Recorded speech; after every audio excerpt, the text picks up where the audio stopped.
Okay, let's unpack this. Imagine a creature, right? Whispered about, feared.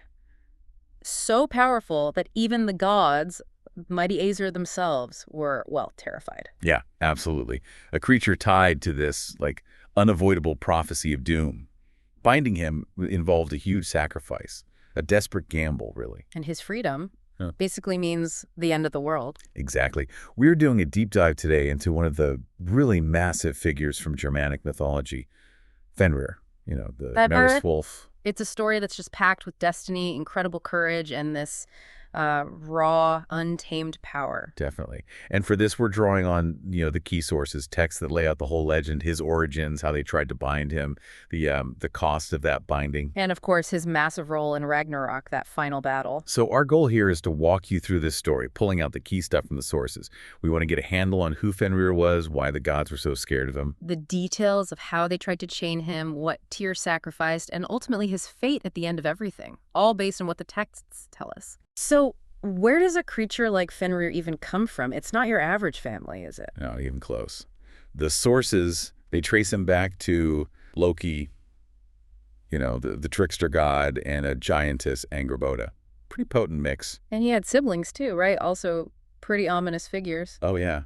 Hel, who ends up ruling the underworld, and Jormungand, the world serpent, the one coiled around the earth. Fenrir is usually seen as the eldest of those three. And the trouble starts basically right away. Prophecies foretelling danger. Exactly. Odin hears about these kids, learns about the prophecies, saying they're destined to cause huge problems for the gods, so he has them brought to Asgard. Okay, makes sense. Gotta deal with the threat. Right. So they deal with Hel and Jormungand pretty decisively. Hel gets sent down to rule the dead. Jormungand gets tossed into the ocean. But Fenrir, they handle him differently. They keep him in Asgard. Why? That seems risky. It is risky, and it's one of those fascinating points in the sources. Why keep him close? Maybe they thought they could, I don't know, raise him, tame him, control the prophecy somehow. A huge gamble, knowing what was foretold. A massive gamble. Maybe it connects to Odin's own thing with wolves. He has his own companion wolves, Gary and Freki. It's complex. But whatever the reason, it goes wrong. Fast. Oh, absolutely. The texts really stress how quickly Fenrir grows. Like unbelievably fast. Bigger, stronger, just more terrifying every single day. It's the point where the other gods couldn't even approach him anymore. Exactly. He just radiated this menace. Too big, too dangerous. They were scared to go near him. Except for one. There's that detail about Tyr, right? Yes. And this is crucial. Tyr. He's the only god brave enough to actually approach Fenrir to feed him. Wow. So there's already a connection there between Tyr and the wolf. A unique one. It really sets Tyr apart, shows his courage right from the start. But even Tyr feeding him doesn't solve the underlying problem. Fenrir is getting too big, too powerful. The taming idea is clearly not working. Right. The fear wins out. They realize they have to bind him. He's just too much of a threat, exactly like the prophecies warned. Okay, but how if they can't even get close to him? Well, they try being clever first. They frame it as a game, a test of his strength. They make this incredibly strong chain, the first one, called leading. And they present it like a challenge, like, hey, Fenrir, bet you can't break this. Pretty much. Playing to his pride, And Fenrir, well, he takes the bait. He looks at leading and probably thinks, yeah, I can break that. So he lets them put it on him. He does. Yeah. Snap. Just like that. One good stretch, and leading breaks into pieces. Whoa. Okay, so the gods must have been stunned. Definitely. But they don't give up yet. Back to the forge they go. They make another chain, Dromar. The sources say it's twice as strong as leading. Same plan. Challenge him again. Same plan. But this time, Fenrir hesitates a bit. Dromar looks much tougher.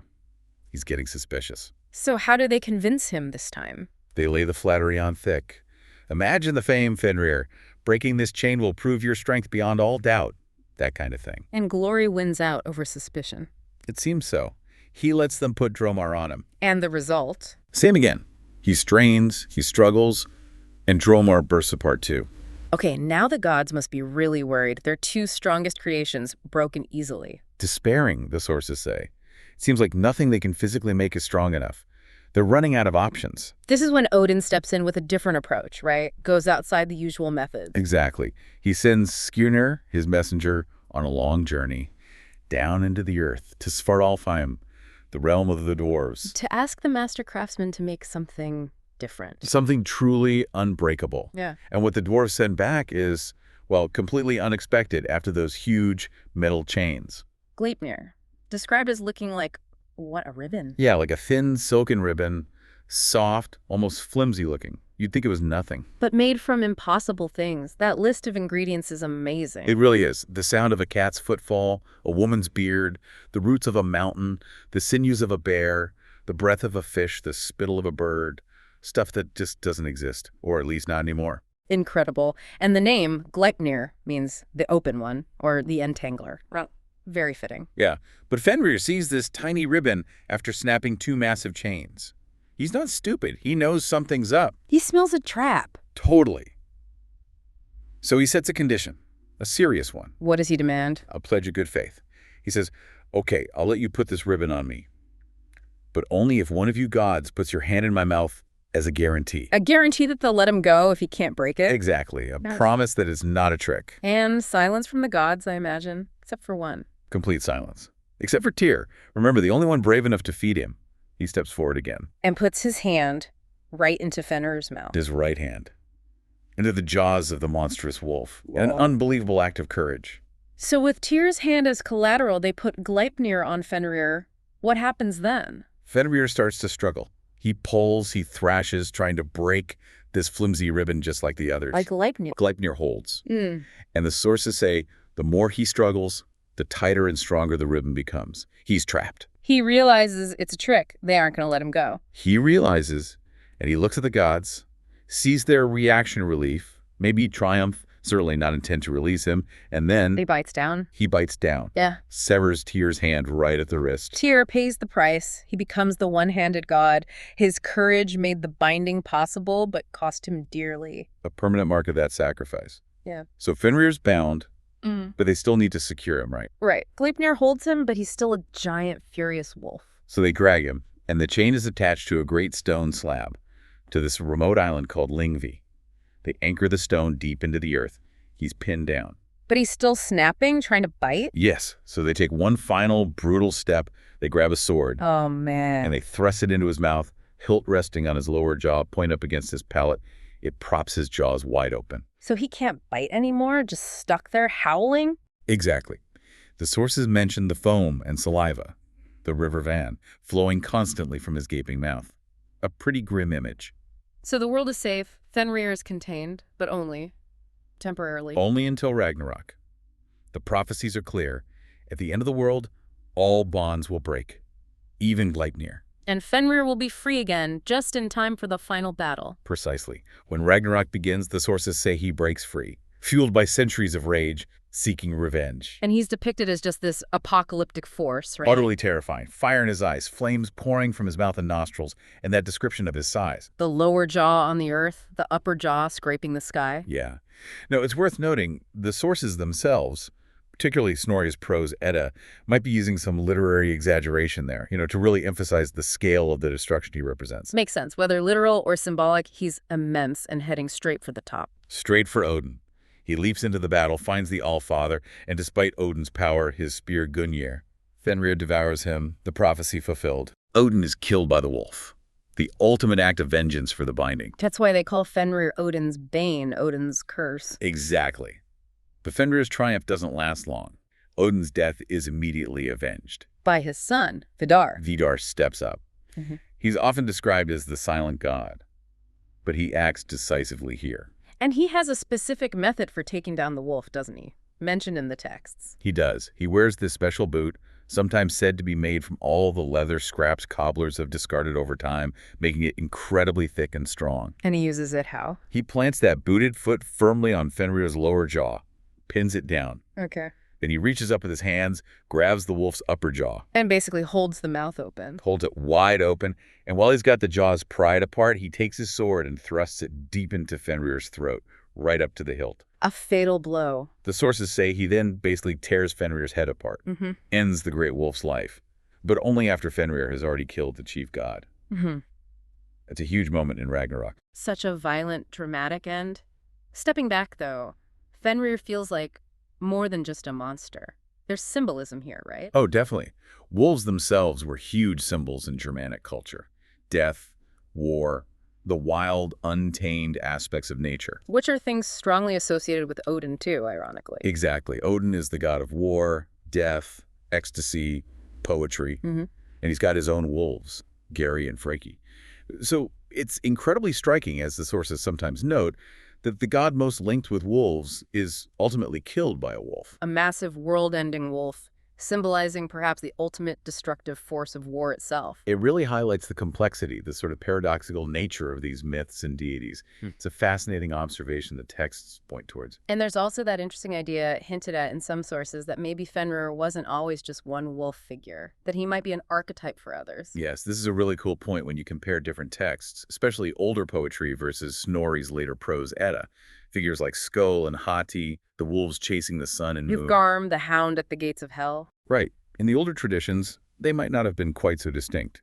Snorri, who wrote the prose Edda, which gives us so much detail, might have, organized things. Yeah. Separated them out for clarity. So it's possible that originally Fenrir might have been credited with all those deeds. Devouring the sun and moon, maybe even fighting Tyr at Ragnarök. It's a possibility hinted at in the older poetic sources. If true, it makes Fenrir an even more central, terrifying figure in the end times. And that idea of him fighting Tyr again at the end? Wow, after Tyr's sacrifice. It would add this incredible tragic symmetry to their whole story, wouldn't it? That connection forged in the binding coming back at the very end. It's not certain, but it's a powerful interpretation based on hints in the earlier material. What about his name? Fenrir Swamp Dweller. Does that tell us anything? Well, Fenrir likely means something along those lines. Fen dweller, creature of the mire. The exact origin's a bit murky, but it could be really ancient. And swamps, they weren't just muddy places back then, were they? No, wetlands, marshes, swamps.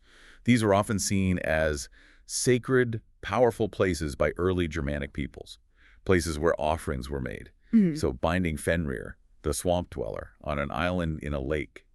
Maybe it's about containing this monstrous force within a sacred boundary. Interesting. Trapping evil in a holy place, maybe? It's a plausible reading, suggesting the belief in Fenrir could be very old indeed, tied to ancient landscape veneration.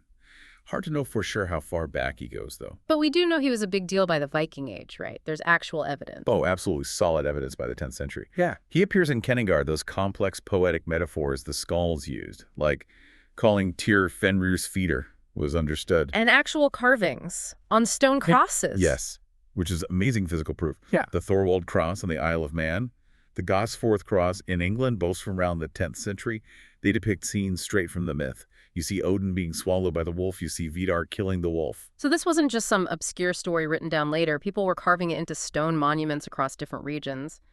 It was widely known. Absolutely. It shows how central Fenrir was to their understanding of the cosmos and its end. A figure of immense power, ancient dread, known and feared by gods and humans alike. Well, feared by all except, perhaps, the uniquely brave Tyr. So, quite a journey we've traced. From Fenrir's birth, the rising fear, the desperate attempts to bind him, Tyr's sacrifice. His eventual unleashing at Ragnarök, fulfilling the prophecy by killing Odin, and then his own violent end at Vidar's hands. It really touches on huge themes, doesn't it? Fate, courage, the cost of security, the sheer power of destruction. Definitely. As you, listening, think about this, what resonates most? Is it the power of prophecy? The gods' struggle, maybe their mistakes, Tyr's incredible courage? Or just that terrifying image of the wolf at the end of the world? Or maybe that complex relationship between Fenrir and Odin, the wolf god and the ultimate wolf. And just one final thought to leave you with, playing on that idea from the older sources. What if Fenrir was all those wolves? What if he was the darkness that chases the sun and moon and the slayer of Odin and maybe even Tyr's final opponent? How does thinking of him as this single, all-encompassing devourer change how you see the myth, the gods, and the inevitability of Ragnarök itself? Something to ponder.